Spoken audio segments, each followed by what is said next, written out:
അപ്പോൾ ഈ പെണ്ണന്മാർ എൻ്റെ കൂട്ടത്തിലാണ് കിടന്നത്.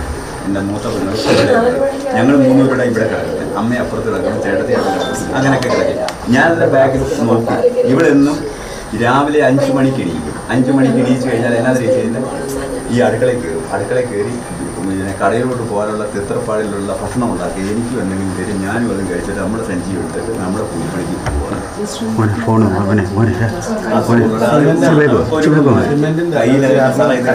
കയ്യിൽ ഇതേ കണക്ക് നേരത്തെ ചൊറിഞ്ഞു കൊടുക്കുമായിരുന്നു സിമെന്റ്.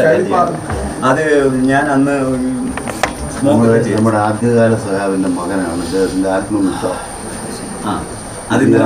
ജീവിതമിത്രം എൻ്റെ ഒരു പറയുന്ന ഇടത്തെ വലത്തെ കൈയാന്ന് പറയാം പുള്ളിക്കാരന്. അന്ന് ഞാൻ പറഞ്ഞ വൈക്കം സാറിനടുത്ത് ഞാൻ പറഞ്ഞില്ലേ, വൈക്കം സാറിനടുത്ത് കുറച്ച് ഇടി മേടിച്ചതാ അവൻ്റെ അപ്പൻ.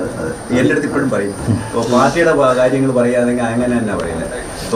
തോമസ് എന്ന് പറയുന്ന പണ്ട് ഇടി മേടിച്ചതാ. വൈക്കം സാറിൻ്റെ കൂട്ടത്തിൽ പണ്ട് സ്വാതന്ത്ര്യ സമര കാലഘട്ടത്തിൽ ഇങ്ങോട്ട് ഇടി മേടിച്ചതാ. ഒന്നും ഉണ്ടാക്കിയില്ല പാർട്ടി. സീതമ്മളും പാർട്ടിയുടെ പ്രധാനപ്പെട്ട അയ്യോ ഇതൊന്നും പറയണ്ട. നമ്മുടെ വീട്ടിൽ എന്തെങ്കിലും ഒരു പ്രശ്നം ഉണ്ടായി, അല്ലെങ്കിൽ എന്തെങ്കിലും ഒരു ചെറിയ പ്രശ്നം ഉണ്ടായി കഴിഞ്ഞാൽ ഞങ്ങൾ ആദ്യം വിളിക്കാൻ പോകുന്ന പാർട്ടി അമ്മ അവിടെ പോയി വൈകിട്ട് ശാന്തയ്ക്കാത്ത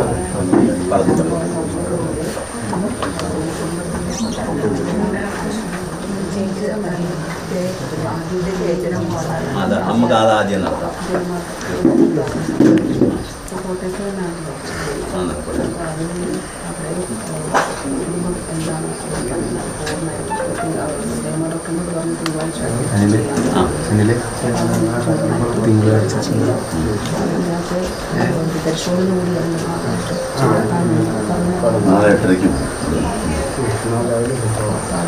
അതാദ്യം നടത്തും. പിന്നെ ഞാനൊരു കാര്യം മുന്നോട്ട് വയ്ക്കുക. സാറിൻ്റെ പറയാം, എൻ്റെ മോന് ഈ ഒരു ജോലി അവൻ പഠിച്ച രീതിയിൽ മുന്നോട്ട് കിട്ടാൻ വളരെ സന്തോഷം. അവനെ അത് സാറ് വളരെ നല്ലോണം പരിഹരിക്കണേ. അത് അത്യാവശ്യ കാര്യമാണ്. കാരണം ഇനി മുന്നോട്ടുള്ള യാത്രയ്ക്ക് അവൻ രക്ഷപ്പെട്ടെങ്കിലേക്ക് അപ്പം അവിടെ ഒരു താൽക്കാലിക ജോലിയോ സാറേ ഇല്ല. അത് മുഖ്യമന്ത്രിയായിട്ട് സംസാരിക്കണം കേട്ടോ. മുഖ്യമന്ത്രിയായിട്ട് സംസാരിച്ച് മുഖ്യമന്ത്രി നമ്മളോട് അനുകൂലം. അത് എനിക്കറിയാം ഒരു കോഴ്സ് വന്നിട്ടുണ്ട്. അപ്പം മുഖ്യമന്ത്രിയായിട്ട് സംസാരിച്ച് നിങ്ങൾ എല്ലാവരും കൂടി എനിക്ക് എൻ്റെ മോന് ഒരു സ്ഥിരം ജോലി, അത് ബിടെക് എഞ്ചിനീയർ പാസ്സായി നിൽക്കുക, സിവിൽ എഞ്ചിനീയർ സാറേ, സിവിൽ എഞ്ചിനീയർ പാസ്സായി. അപ്പം വേറെ ഒരു മാർഗ്ഗമില്ല, നമ്മൾ ഇനി ഒരു വാതിലും തട്ടണ്ട. അപ്പം ഗവൺമെൻറ്റിൻ്റെ ഏതെങ്കിലും സംവിധാനത്തിൽ സാമ്പത്തിക സഹായം കൂടെ സംസാരിച്ച് അതിന് പിന്നെ മിനിസ്റ്റർ കാര്യം കൂടെ, ഈ വീട് നവീകരിക്കാൻ എത്ര രൂപ വേണം, ആ രൂപയുടെ കണക്ക് ഇന്ന് നമ്മുടെ കരാറാരാ ചെയ്യുന്നാരാ? അജി എന്ന് പറഞ്ഞാൽ അജി അറിയോ? 10 മണിക്ക് വരും. അജി അറിയോ?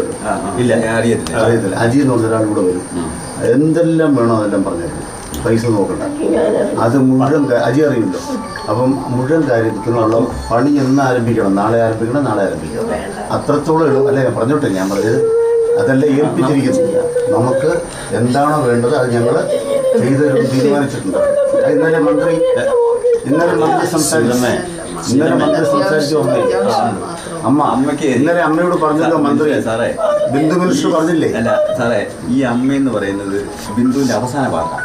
ബിന്ദു എന്തെങ്കിലും പറഞ്ഞാൽ അത് അമ്മയ്ക്ക് തൊട്ട്. ഞാൻ പറഞ്ഞില്ല, ഈ മരണം അമ്മയ്ക്ക് താങ്ങാൻ പറ്റില്ല. വിളിച്ചു പറയില്ല. ആരാണ്ട് ഒരു തള്ള വിളിച്ചു പറഞ്ഞാൽ ഞാൻ വിളിച്ചു പറഞ്ഞില്ല. ബിന്ദു മരിച്ചത് നമുക്ക് മോള് എല്ലാവരും വേണ്ട മോള്. അത് ഞാൻ ഇപ്പോഴും പറയുന്നത് അവന് ജോലി അവൻ പഠിച്ച എവിടെയെങ്കിലും ഒരിടത്ത് അവന് സ്ഥിരം ജോലി എടുത്തില്ല. അതിപ്പോൾ എന്തെങ്കിലും ആയിക്കോട്ടെ. ഞാൻ പറയുന്നത് സ്ഥിരം ജോലി അവൻ പഠിച്ച വീട്ടിൽ കിട്ടാനൊന്നും ഓർത്ത് വെച്ചോളാം. അവന് കൊടുക്കണേ. ഈ വീടിന് ഒരു കൈത്തറ അങ്ങനെ കൊടുക്കണേ. അവിടെ മീഡിയ പാടില്ല.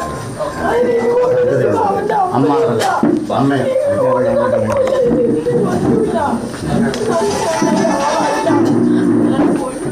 ബിന്ദുവിന്റെ വീട്ടിലെത്തി അമ്മ സീതാലക്ഷ്മിയെയും ഭർത്താവ് വിശ്രുതനെയും മറ്റ് ബന്ധുക്കളെയും ഒക്കെ ആശ്വസിപ്പിച്ച് വീണ ജോർജ്, ആരോഗ്യമന്ത്രി, ഒപ്പം CPIയുടെ നേതാക്കൾ അവിടെ നിന്ന് ഇറങ്ങുകയാണ്. മകന് ജോലി നൽകണം എന്നതാണ് വിശ്രുതൻ ആവശ്യപ്പെട്ടത്. കുടുംബത്തിന്റെ വീട് അത് പാതി പണി പൂർത്തിയാക്കിയിട്ടിരിക്കുന്നതാണ്. അതിന്റെ നവീകരണത്തിനായിട്ടുള്ള ചെലവ് സർക്കാർ വഹിക്കും എന്നുള്ളതാണ് ഇപ്പോൾ ഉറപ്പാകുന്നത്. അതിനായിട്ടുള്ള ആളുകൾ ആ വീട്ടിലേക്ക് 10 മണിയോടുകൂടി എത്തും എന്നതാണ് അഡ്വക്കേറ്റ് K അനിൽകുമാർ പറയുന്നത് നമ്മൾ കേട്ടത്.